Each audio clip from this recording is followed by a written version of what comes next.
Side সাইডটা প্লেয়ারে ডাব্বা মারছে।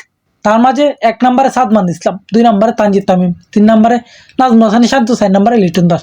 মানে সাইড সাইডটা প্লেয়ারে মেইন ব্যাটার সাইড সাইডটা প্লেয়ারে ডাব্বা মেরা গেছে।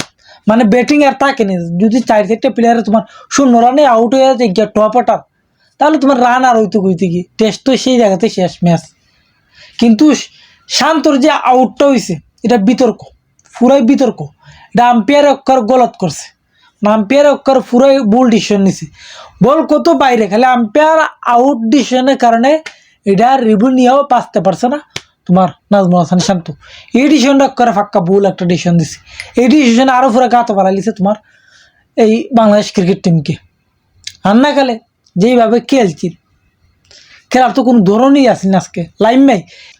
আমি একটা জিনিস বুঝি না, সাদমান ইসলামকে কেন টেস্ট দলে রাখতেছে প্রত্যেকটা ম্যাচের আগে তাকে।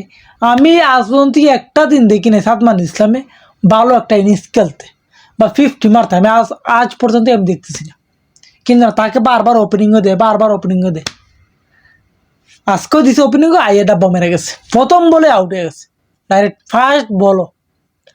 মানে কি শট দিচ্ছে বাবা স্লিপও কাট শট হইয়া।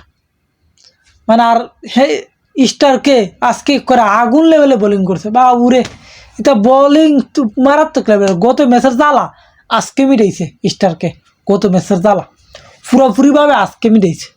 যে গত ম্যাচও সে মায়ের কাইয়া এক করে দপা দপা গেছে, কিন্তু আজকে সে 6-6টা উইকেট নিয়ে আনিছে, 12 রান দিছে। 10 ওভারে 12 রান দিয়া 6-6টা উইকেট নিয়ে আনিছে স্টারকে। মানে বুঝতে পারো কোন লেভেলে বোলিং করছে তে আজকে, ফুল আগুন লেভেলে বোলিং। সে 22 বলে 5 উইকেট নিয়ে আনিছে, হিসাব পাওনি। প্রথম 22 বলে সে 22টা উইকেট লয়ে, প্রথম 22 বলে সে 5টা উইকেট লয়ে নিছে। এখনো মানা যায় কোন লেভেলে বোলিং করছে। এখন দেখার বাকি বাংলাদেশে কী করে সামনে দিই।